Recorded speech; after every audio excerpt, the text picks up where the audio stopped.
दसवें दो राजनीतिक विज्ञान की इस पाठशाला में आपका स्वागत है। आज हम आपकी पाठ्य पुस्तक भाग 2 में 11वां पाठ भारत का अपने पड़ोसी देशों के साथ संबंध पर जानकारी हासिल करेंगे। 3 बिंदुओं पर हम बातचीत करेंगे। पहला, भारत का पड़ोसी देश एक मानचित्र के माध्यम से हम बताएंगे, और दूसरा जो है श्रीलंका में जातीय संघर्ष, क्योंकि ज्यादातर हम श्रीलंका पर फोकस रखेंगे। पाकिस्तान के बारे में पढ़ चुके हैं आप, तो श्रीलंका में जातीय संघर्ष, और अगला बिंदु है भारत श्रीलंका संबंध। इन 3 बिंदुओं पर बातचीत होगी। तो सबसे पहले हम भारत का अपने पड़ोसी देशों के साथ संबंध, सबसे पहले ये नेपाल की हम बात करते हैं। ये जो एरिया है ये भारत का है, तो यहाँ पर ये नेपाल का एरिया है। और नेपाल 29 मई 2008 को, क्योंकि नेपाल एक स्वतंत्र राष्ट्र था, यहाँ पर स्वतंत्र राजा शासन करते थे, और ये 29 मई 2008 को गणतंत्र बना। भारत के साथ इसके बहुत अच्छे संबंध रहे हैं। और फिर यहाँ पर ये सिक्किम के साथ ये भूटान का एरिया है। भूटान 1865 में अंग्रेजों के साथ एक संधि हुई, और 1907 में ये अस्तित्व में, स्वतंत्र अस्तित्व में आया। इसके साथ ही म्यांमार, ये 4 जनवरी म्यांमार ये अंग्रेजों के अधीन था ये भी, और ये 4 जनवरी 1948 को ये स्वतंत्र राष्ट्र बना। अंग्रेज इसको बर्मा भी कहते थे, तो भारत की सीमा के साथ ये साथ है। और फिर ये बांग्लादेश से पहले हम ये पाकिस्तान की बात कर लें। पश्चिम में ये पाकिस्तान जो है वो, भारत और पाकिस्तान का विभाजन एक ही रात को, एक ही दिन हुआ था, लेकिन पाकिस्तान 14 अगस्त को अपना स्वतंत्र दिवस मनाता है, 14 अगस्त। और भारत 14 अगस्त 1947 और भारत 15 अगस्त 1947। इसके ऊपर ये अफगानिस्तान का क्षेत्र है, जो भूमि से 4 ओर से घिरा हुआ है। नीचे यहाँ पर ईरान है, ईरान के साथ लगती है सीमा, कजाकिस्तान के साथ लगती है। तो ये 1919 में एक स्वतंत्र राष्ट्र बना। कंधार बहुत बड़ा व्यापारिक केंद्र है ये, महाभारत काल में भी इसका वर्णन आता है। तो इसके साथ ये जो बांग्लादेश है ये पूर्वी पाकिस्तान कहलाता था। पाकिस्तान का एक भाग था जब भारत आजाद हुआ, क्योंकि ये मुस्लिम बहुल देश था, मुस्लिम बहुल इलाका था। तो पाकिस्तान, पूर्वी पाकिस्तान कहा जाता था इसको। ये पश्चिमी पाकिस्तान और ये पूर्वी पाकिस्तान। तो पूर्वी पाकिस्तान में ये हवाई पट्टी के माध्यम से ये यात्रा करते थे। और ये 25 जनवरी 1971 को अस्तित्व में आया, जब भारत और पाकिस्तान का युद्ध हुआ, उसके बाद ये अस्तित्व में आया।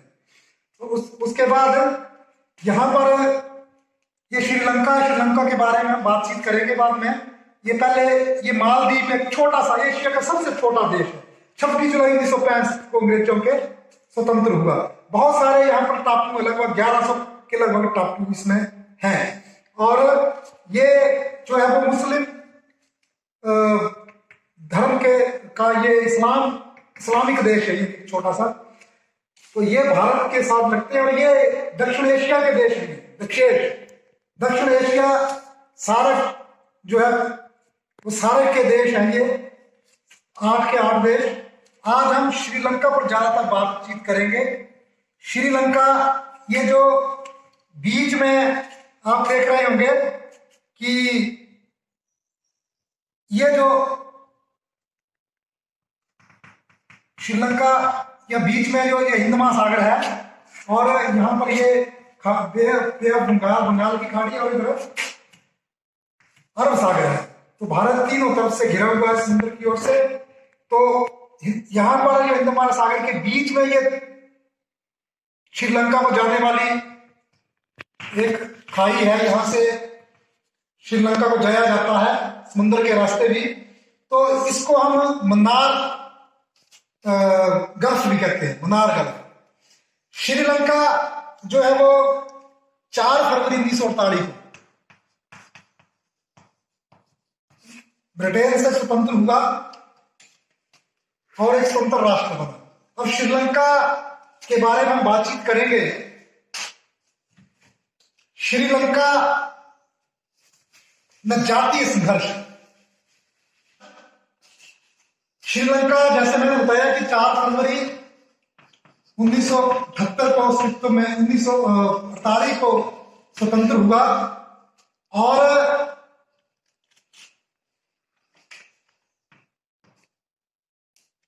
इसका पहले नाम जो था 1972 से पहले वो था सीलोन। सिलोन नाम था इसका। लेकिन 1972 में श्रीलंका का जो है वो श्रीलंका ने जहां पर लंका इसका तय किया और फिर 1978 में श्रीलंका संशोधन के तहत श्रीलंका अस्तित्व में आया। तो इस श्रीलंका में जो जातीय संघर्ष है, क्योंकि यहां पर 2 समुदाय का आपसी संघर्ष रहा है। यहां पर जो जातीय समीकरण है, जो समुदाय का समीकरण है, उसमें 74% सिंहली भाषा के लोग रहते हैं, सिंहली समुदाय, और 18% जो है वो तमिल समुदाय के लोग। अब 18% में भी 13% जो है वो तमिल मूल के लोग हैं, तमिल मूल, और 5% जो है वो भारत से गए हुए तमिल हैं। भारत से, ये भारत को बागवानी के लिए श्रीलंका को लाए गए थे, 1948 के बाद गए थे, लेकिन इनको श्रीलंका की जो है वो नागरिकता नहीं दी गई। तो नागरिकता के प्रश्न के बाद यहां पर, क्योंकि नागरिकता नहीं दी गई थी, इस करके भी संघर्ष इनका था। और दूसरा, इसमें सबसे पहला जो कारण रहा है, वो संघर्ष का सबसे पहला कारण जो है सिंहली समुदाय जो है वो सिंहली समुदाय का शासन पर प्रभुत्व। जब से श्रीलंका आजाद हुआ उसके बाद सिंहली समुदाय को ही शासन का प्रभुत्व दिया गया। ये एक बड़ा कारण था तमिलों का कि किसी और को इसमें आगे लाने का कोई प्रयास नहीं किया। 1954 में जो है वो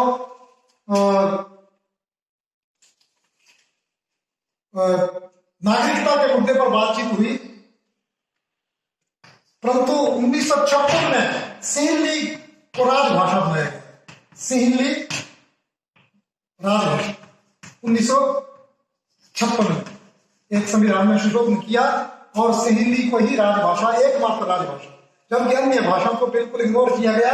इससे तमिल जो है वो भड़क गए और फिर तमिलों को ही, सिंहलियों को ही प्राथमिकता दी जाने लगी हर काम में, चाहे वो पढ़ाई में, यूनिवर्सिटी में या रोजगार में। सिंहली समुदाय के लोगों को ही प्राथमिकता दी जाने लगी। फिर उसके बाद बौद्ध धर्म का संरक्षण दिया गया। बौद्ध धर्म को संरक्षण, क्योंकि सिंहली जो थे उसमें 70% जो है संरक्षण। सिंहली जो थे 70% जो है बौद्ध धर्म को मानने वाले थे। तो इनको जो है वो, हालांकि 18% जो लोग थे वो तमिल जो थे वो हिंदू धर्म को मानने वाले थे। दूसरे धर्म के भी लोग थे, वो बड़े कम थे। तो बौद्ध धर्म को संरक्षण दिया गया, ये भी एक बहुत बड़ा कारण हुआ। और जब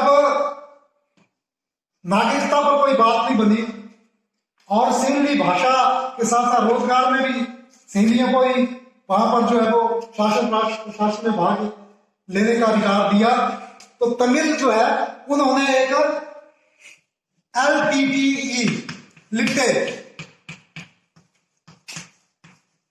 का गठन किया। लिट्टे का गठन, लिट्टे मतलब लिबरल टाइगर ऑफ तमिल इल्म। ये बी प्रभाकरण जो थे, बी प्रभाकरण, उन्होंने इसका गठन किया लिट्टे। और अपनी गतिविधियां चलाने के लिए 1976 में इसका गठन हुआ, 1976 में। और 1977 में एक तमिल स्वतंत्र दल का गठन किया। और ये जो स्वतंत्र दल था, ये इन्होंने चुनाव लड़ा 1977 में। और पूर्वी जो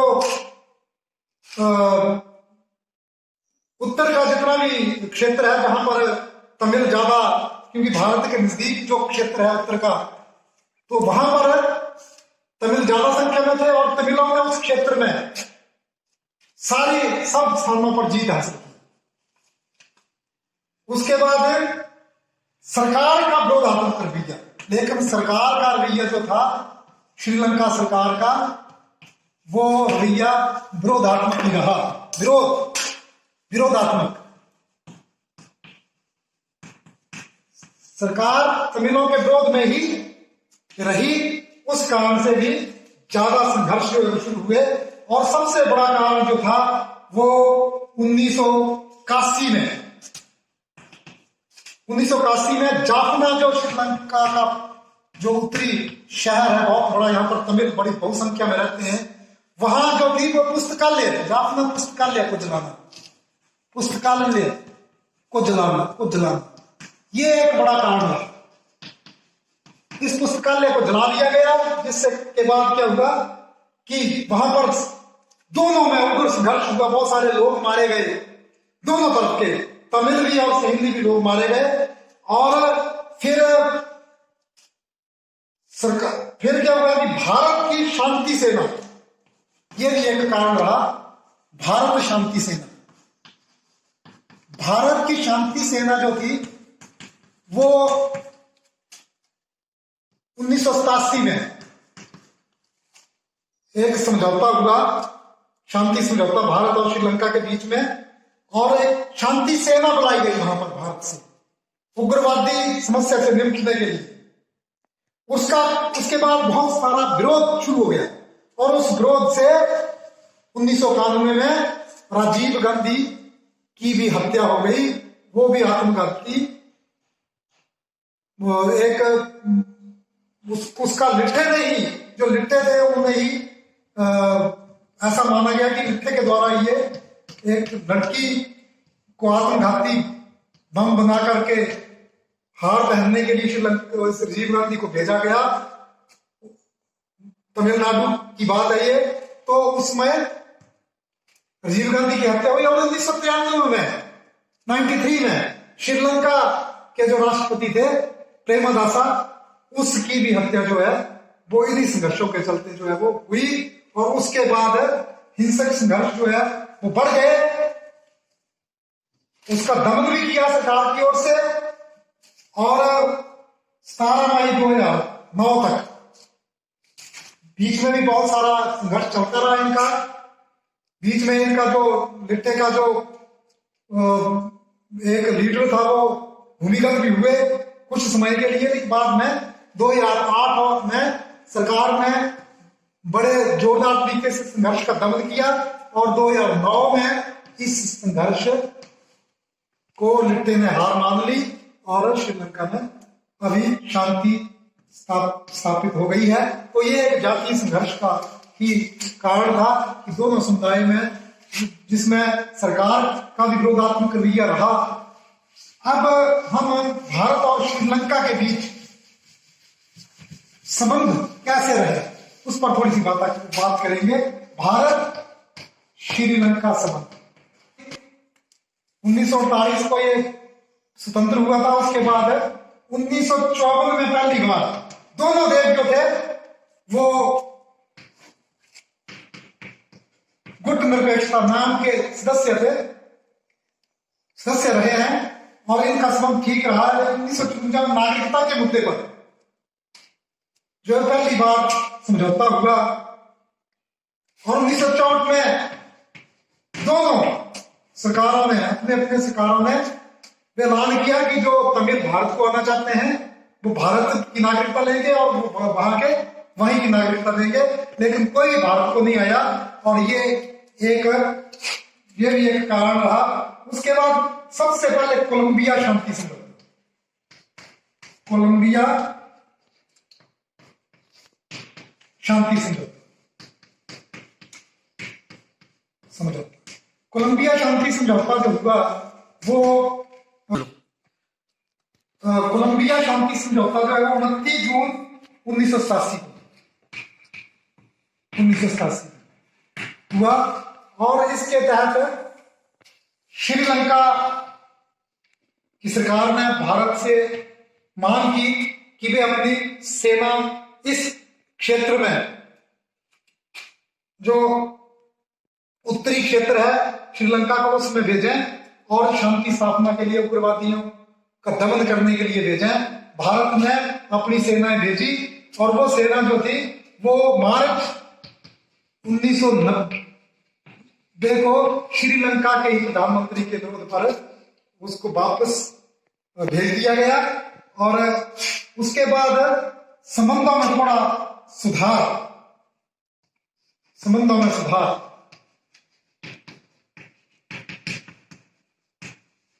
1990 के बाद दोनों देशों के संबंधों में सुधार हुआ। टीवी नरसिम्हा राव के सरकार के समय दोनों राष्ट्रपति और प्रधानमंत्री दौरे पर आते रहे, और 1995 में 8वां सार्क शिखर सम्मेलन भारत में हुआ, नई दिल्ली में हुआ। और इस सम्मेलन में श्रीलंका के प्रधानमंत्री चंद्रिका कुमार तुंग भारत में आए और भारत के प्रधानमंत्री के साथ एक शिखर वार्ता हुई। और 2005 में महिंद्रा राजपक्षे ये राष्ट्रपति बनी, और नए राष्ट्रपति के साथ संबंध स्थापित हुए। और ये यूपीए की सरकार थी, मनमोहन सिंह की सरकार के समय दोनों में संबंध जो है वो अच्छे हुए। लेकिन 2012-13 में तनाव का काल,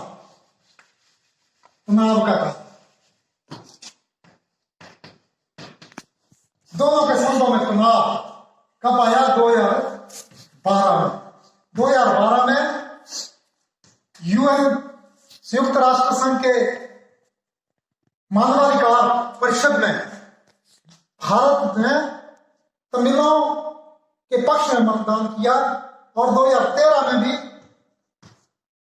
फिर से मतदान किया। और इसका फलस्वरूप क्या हुआ कि 2013 में कॉमनवेल्थ सम्मेलन श्रीलंका में था, तो भारत ने उस सम्मेलन में भाग नहीं लिया, और 2014 में जो समकालीन संबंध आगे, समकालीन संबंध इसको हम नाम देंगे, समकालीन संबंध नरेंद्र मोदी के समय 2014 से नरेंद्र मोदी ने जब प्रधानमंत्री बने तो अपने प्रधानमंत्री के समय उन्होंने शपथ ग्रहण समारोह में श्रीलंका के प्रधानमंत्री को भी बुलाया, और श्रीलंका के प्रधानमंत्री महिंद्रा राजपक्षे जो थे वो उसमें शामिल हुए।